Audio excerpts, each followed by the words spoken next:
have finished The Cruel Prince. Welcome to our post-book reflection, if that's what we're going to call it. Okay. There are reflections. Yes.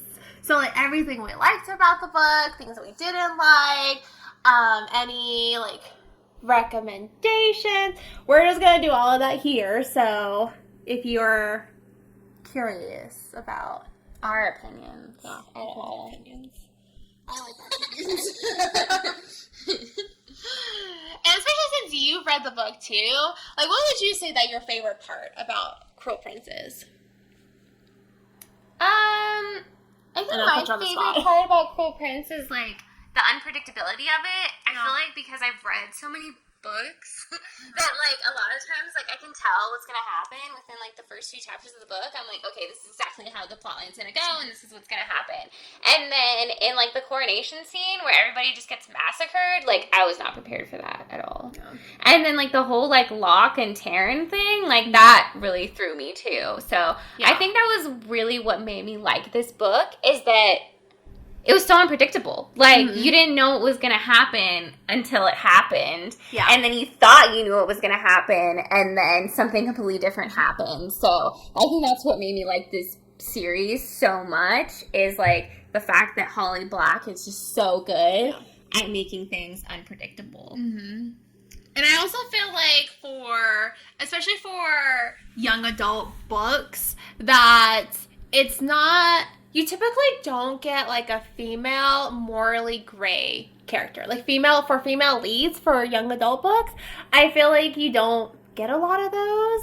So I feel like that was also a breath of fresh air, too, to have someone that's morally gray, where she literally kills someone. I mean, it's not out of, like, rage or anything, but especially, I don't know, maybe it's also just that period of life I'm in, but I am ready for some badass female characters that will kill a bitch and stab a bitch for crossing somebody. I am totally for it, and I feel like a lot for the young adult books that I read, at least, so many times, there'll be the female character where it's like, oh, like, I'm so strong, I'm, like, super OP, but I don't want to hurt you. And it's like, no, I'm done with that.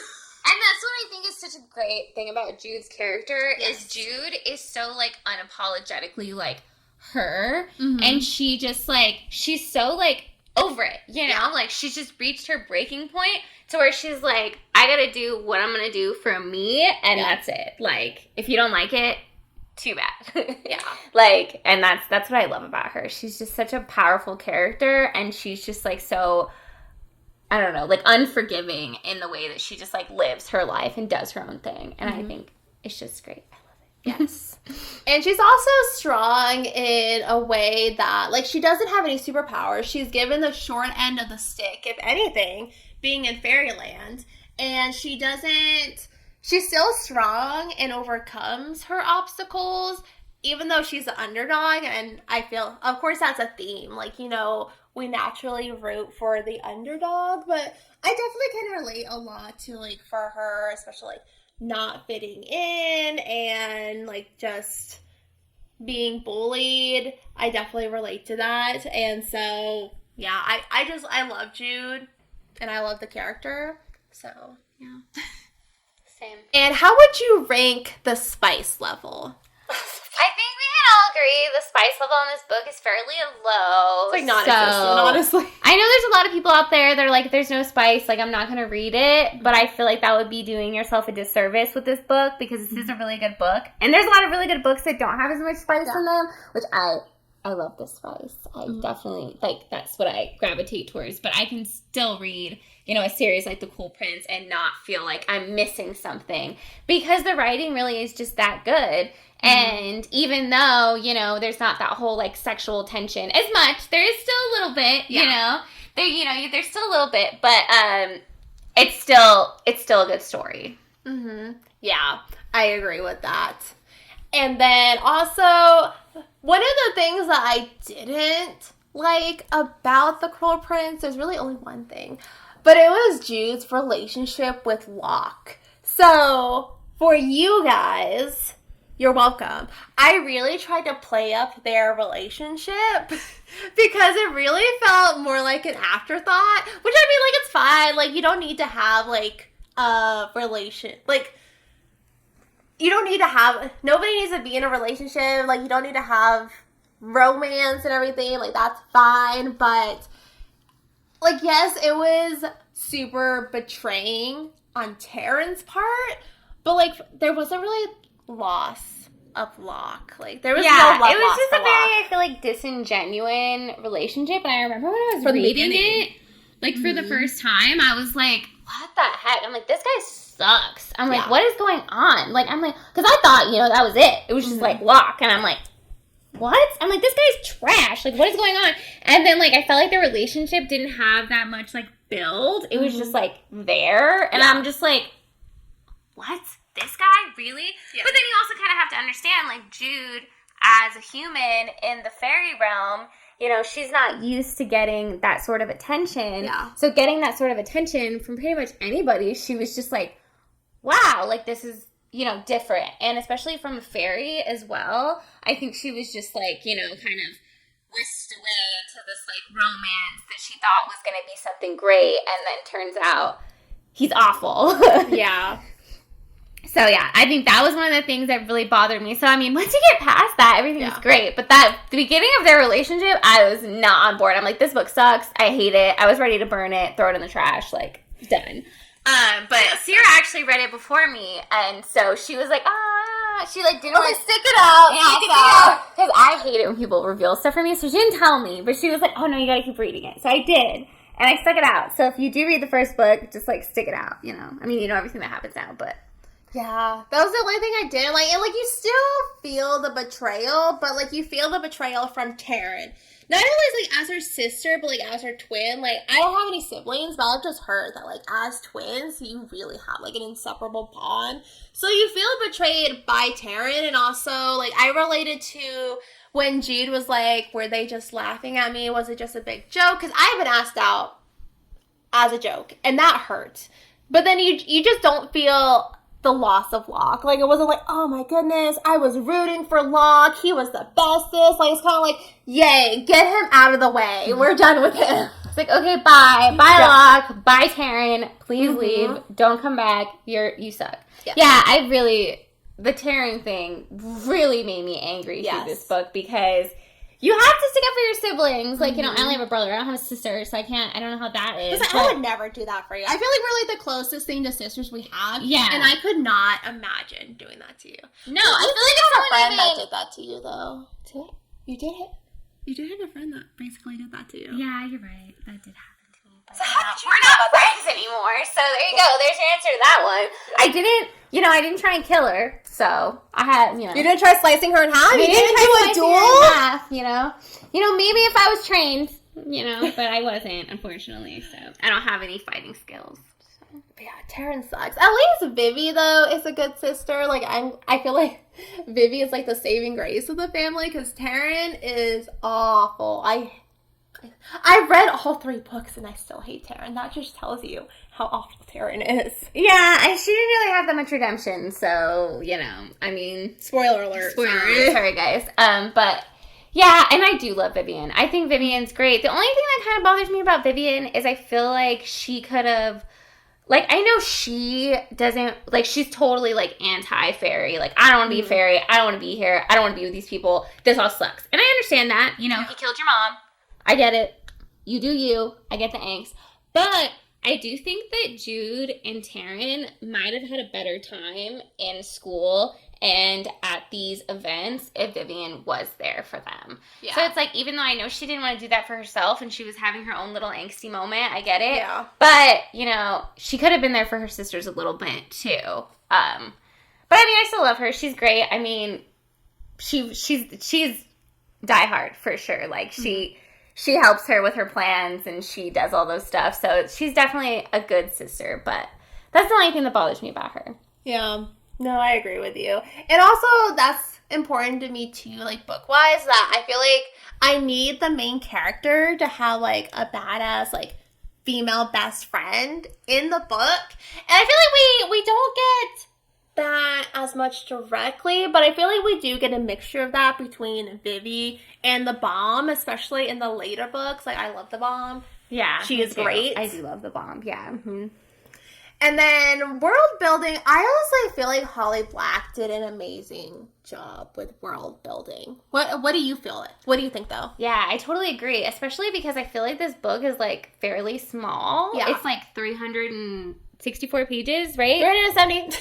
Let me see. It's 300 and something. Yeah. So, like, for somebody to do that much work in, like, that small amount of time, like, I'm thoroughly impressed, like, for real. Because I feel like I've read books that are just as long and don't do as much justice for, like, development of the book.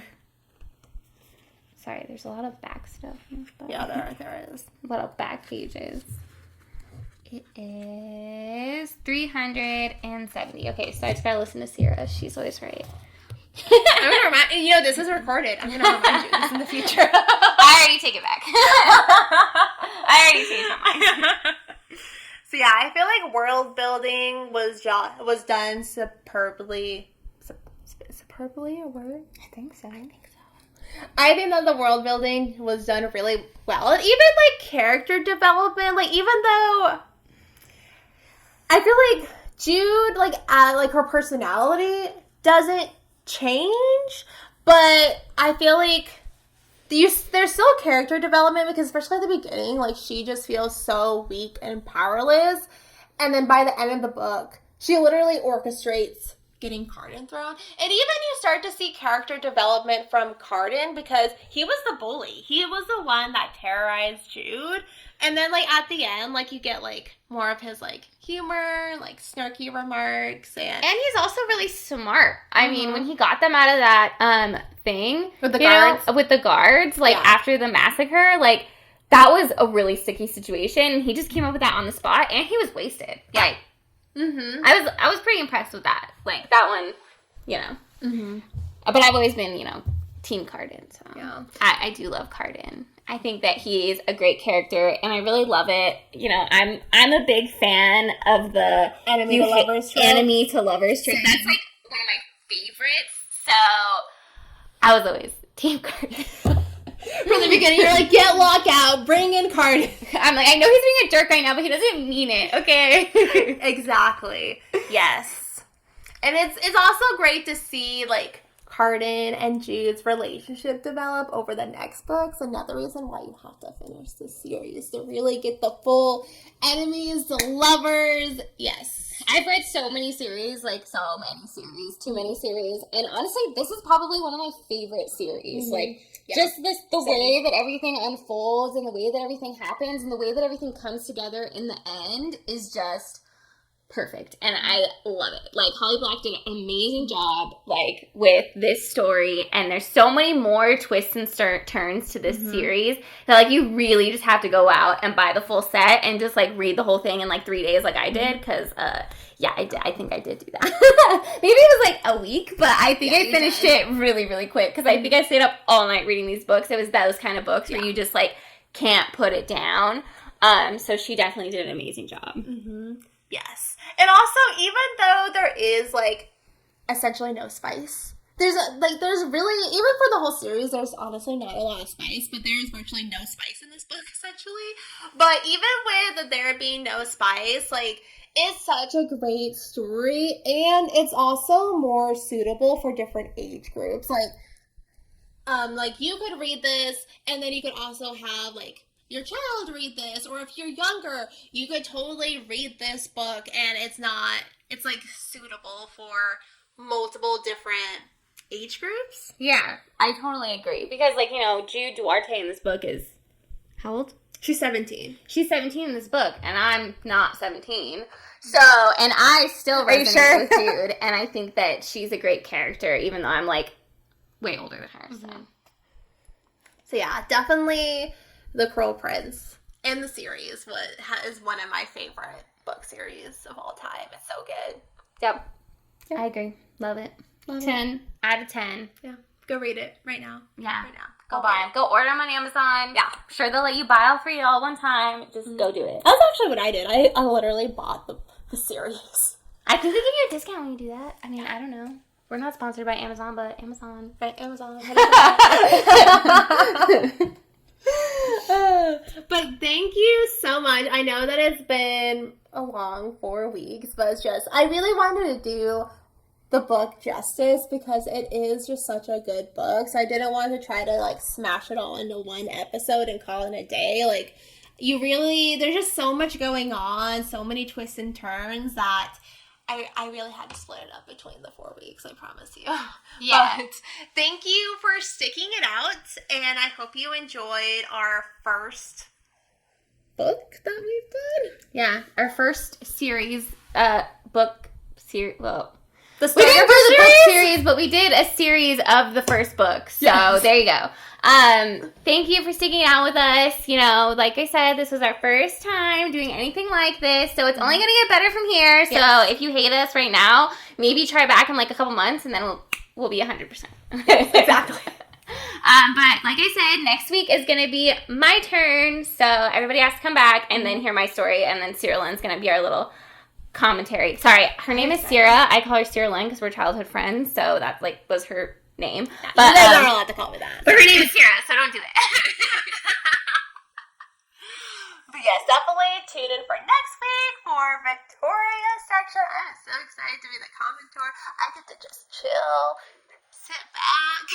She's been waiting for this moment. Yeah, it's funny because this was my idea, but I made her go first, so. Yeah, I didn't think it was your decision, so I was just like, yeah, let's do it. I decided to rip off the Band-Aid. I was like, you know what? If I'm terrible, then at least I'm the first one to go, so I can be like, you know what? It was my first time. And she did great. Thank you. So hopefully I'm not terrible for my time, and then we just gotta cut me out of the podcast and make it Sierra's podcast, but we'll see. That would be terrible. No.